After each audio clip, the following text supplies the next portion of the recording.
Todd Bowles. The Jets fans, and a lot of them are not guilty of this, so I hate to group them.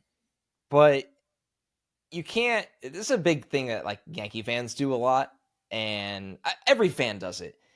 You can't look at other teams and act like they're like inferior to you when you're the Jets. Like, they got to blow it up. They'll have to get rid of him. Like, you're the Jets still. Like, yes, Aaron Rodgers is here, and hopefully the Jets win 12 games next year. But I think it's a lot more difficult than it's made out to be to go get that star receiver, which we talked a lot about this on War Room, the damned if you do, damned if you don't conversation about the first round pick, because the Jets need a wide receiver and they need offensive line, and they only have one first round pick. Fortunately, this is a draft that those two things are in not abundance, but there's a lot of really good talents where the Jets should be picking. So yeah, I mean, they'll have to get, but this is why Joe Douglas is on the GM and paid all this money to do. Like, you got to go find the creative trade, right? Yeah, who figure could it out. be at? But when McCagnon got here, I can't believe I'm referencing McCagnon like a positive. You ultimately come full circle on McCagnon. The competitive 2015 rebuild, and he came up with the Brandon Marshall trade. That's where I was going. That's where I was going. Nope, we were like, whoa, where did this come from? And at the time, B. Marsh had he was coming off a weird year, and there was like rumored friction and all that, and we don't know if he's still the dominant force he was. And year one, B. Marsh was obviously a force, like an absolute. That pick, when you look at the value, that the thing is, even a Jets GM that was really bad found a creative wide receiver trade.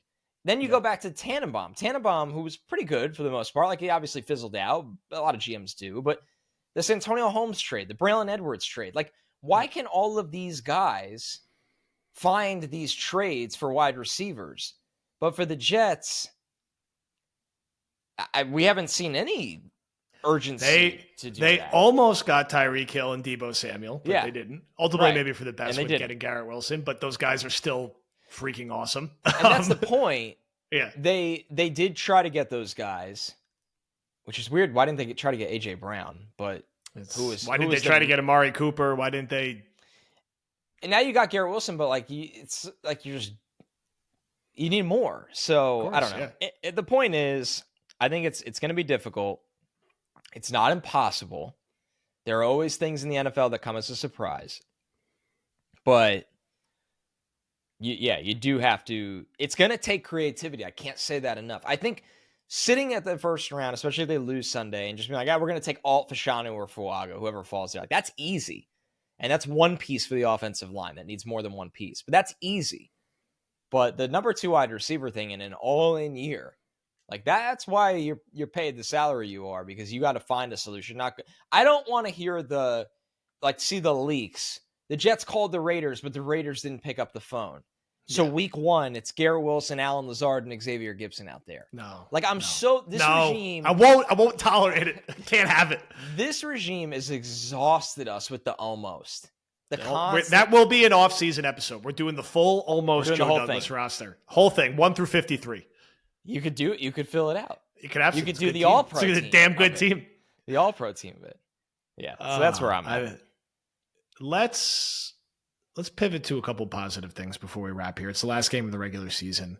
It feels like the regular season.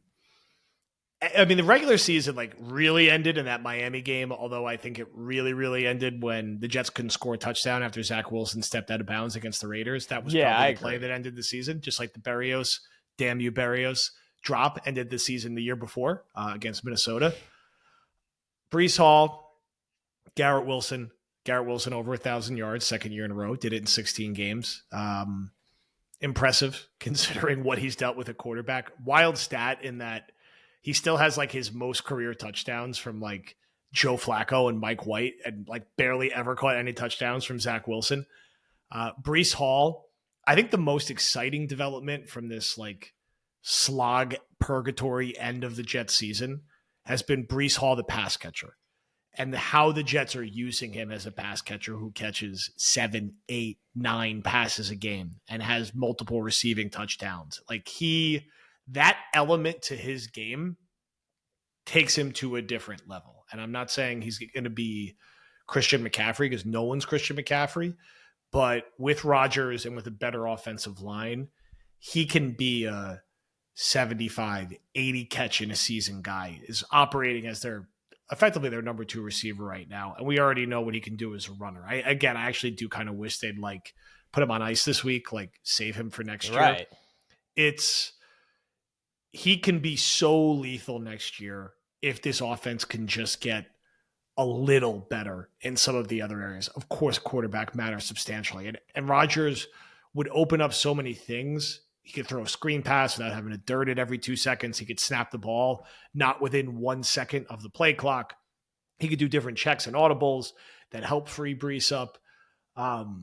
That's going to be exciting. It's obvious why Garrett Wilson is going to benefit from this. You know, this poor guy, he's got to do like a cartwheel wrestling move to try to catch a basic route. And then people get mad that he didn't make a near miraculous catch where he almost snapped his neck as like a comment on his ability. It'll be nice to watch what we saw in that one drive at the Badlands watch party against the Giants, where it was just so easy. They looked at each other at the line, back shoulder, touchdown. That's why you need this quarterback back, because these two guys could be unlocked in a different way. And they've still found a way to play every week and be productive. And that is something of a credit to them too. And that's also to Sauce, who's been exceptional down the stretch. He's out there every single week playing well. Quinnen Williams, coming off the big contract, out there every single week playing well. So there are still nice core foundational pieces here. You added a couple more this year, I would say, with Quincy Williams and Huff, hopefully, who sticks around. Jermaine Johnson, who's like 3rd on the team in touchdowns now with 1, and probably should be like almost 2nd with 2 if they didn't screw up that play with the officials. So it's not all doom and gloom. There's just work to be done, and I hope they're smart and tactical about it, and learning from this year's mistakes. I had a pretty straightforward tweet over the weekend that picked up some traction, where it was like the first thing I'm doing when free agency opens is I'm giving Jacoby Brissett the 2-year contract to be the highest paid backup in the year. I've already traded Zach Wilson for a day 3 pick, and I'll use that day 3 pick on a developmental dart throw. And I'm going to keep doing that at quarterback, because why the hell not do it every single year? And that's my quarterback depth chart. And then you go into execution mode for your wide receiver solution, because you need to go into the draft with a starter there. And then you see where the board lands and you kind of address from there. Offensive line, from a veteran perspective, it's going to be tough, but I don't want to go down that path yet. We have all off season to talk about it. How do you feel Brees and Garrett did in year 2 as sophomores?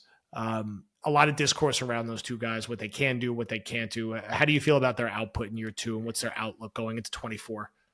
I mean, it feels like they were constantly trying to make chicken salad out of chicken, you know what? And I think when you're in that situation as a young player, it could be very, very overwhelming. And I think, honestly, they handled it pretty well. I think running back in this league, honestly, both positions in this league, a lot of your success can be out of your hands the first phase of every play.